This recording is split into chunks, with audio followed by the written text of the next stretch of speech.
Welcome to episode 6 of History of Gaming.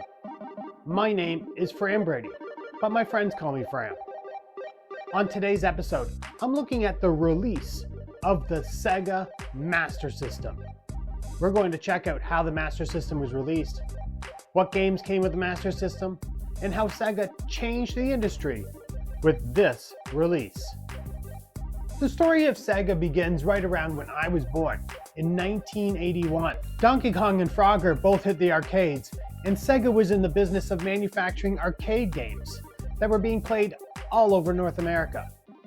But in 1982, arcades started to experience a downswing in popularity, and Sega's parent company, Gulf Western Industries, sold their arcade business in what appeared to be an exit from the gaming industry. But Gulf and Western held on to the North American research and development team, which included Sega. It was around this time, Sega's president at the time, Hayao Nakayama, pushed for Sega to enter the home console market. Enter Nintendo. Sega was busy preparing the SC3000, a computer with a built-in keyboard. But when Sega learned that Nintendo was preparing the release of a console that only played games, Sega changed their end goal. This led to the release of the SG-1000. It was Sega's first home console release. The SG stood for Sega Games. The SG-1000 was upgraded in 1984 to become the SG-3000, or as it was also called, the Mark II. The Mark II was then upgraded, becoming the Mark III, which was then repackaged and sold in North America as the Master System. It's trivia time. The Sega Master System has been sold all over the world. But did you know there's a country in which the Master System has sold over 7 million units and was sold as recently as 2015? Well, there is. What country am I talking about? Sega purposely rebranded the system specifically for North American gamers. Sega was looking to get their former arcade customers back to playing their games. That's probably why Sega chose to use the same gaming chip that was featured in their Sega System 2 arcade games. Sega released the Master System with 2 games, and 5 more were available to buy on release day. Hang On and Safari Hunt came pre-installed in the Sega Master System, and 5 games were offered to buy: Choplifter, Fantasy Zone, Ghost House, Seishon Scandal, and Teddy Boy Blues.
If you remember back to episode 1, my Uncle Fram has left me a treasure trove of old footage from the 80s and the 90s.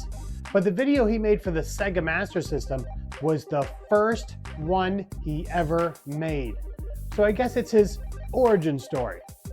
Here is Uncle Fram telling us about the Master System. Oh, I hope I set this camera up right. I've never done this before. But I had to find a way to leave a record of just how incredible the Sega Master System is. These games Sega make are so good, I don't have time to be watching Miami Vice or Cheers anymore. I picked up my Master System last week from Zellers. It came with 2 games, Hang On and Safari Hunt. But I also bought Choplifter, and that's definitely my favorite game. But nephews and nieces, I gotta tell you a secret. The other day, I turned the system on without a cartridge in it, and a game called Snail Maze came on. It's another built-in game. I can't believe it.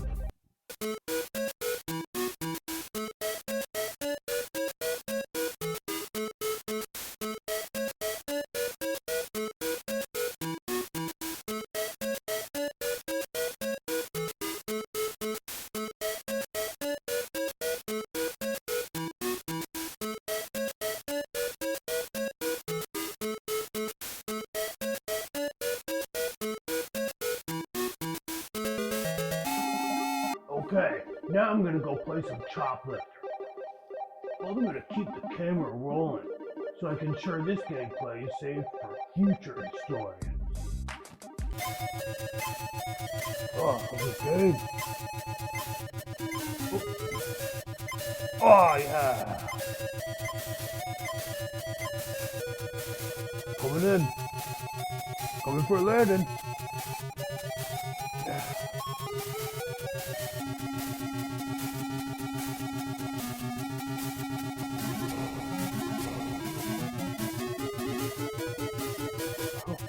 Oh.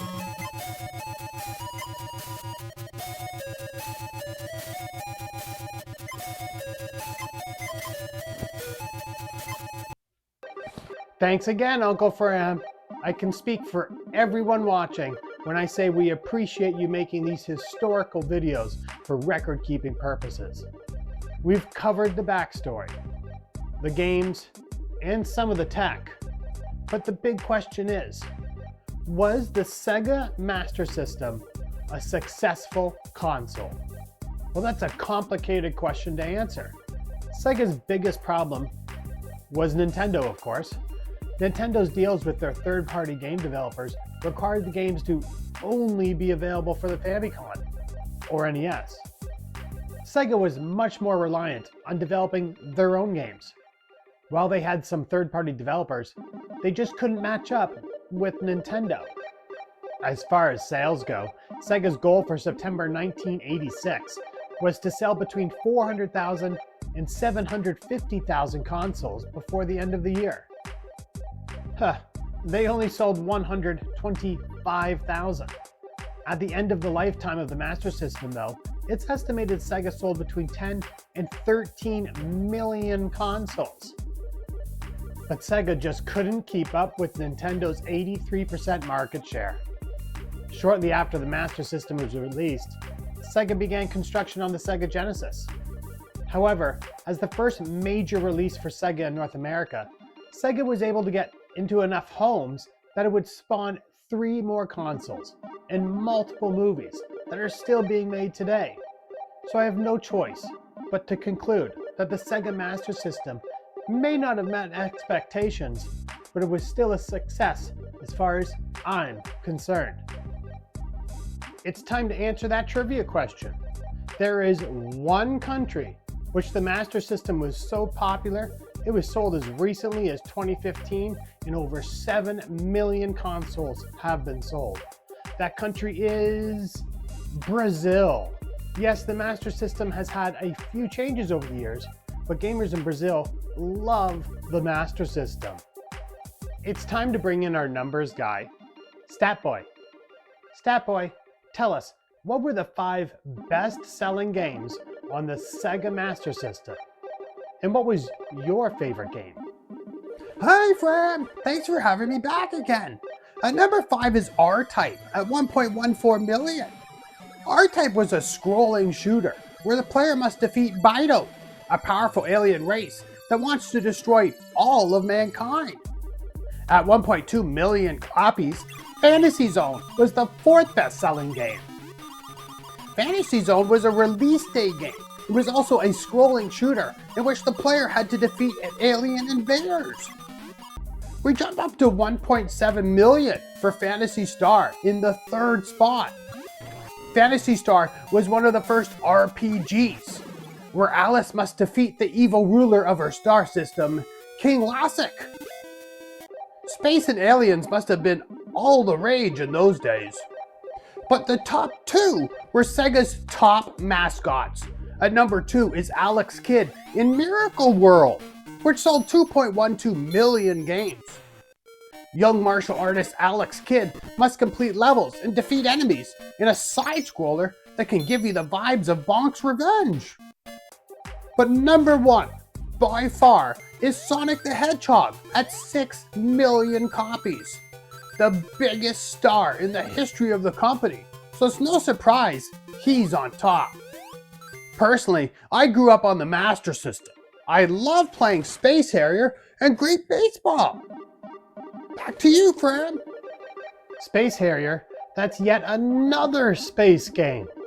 It was quite the age for space-related games, TV shows, and movies. And that, gamers, was the release of the Sega Master System, the console that would birth Sonic, lead to the Genesis, and create lifelong Sega fans. The Master System is often overlooked, but if you can find one, give it a try. Thanks for watching episode 6 of History of Gaming. I'll be back before you know it with episode 7. As always, please like and subscribe so I can keep making these great videos. And, as always, GG's everyone.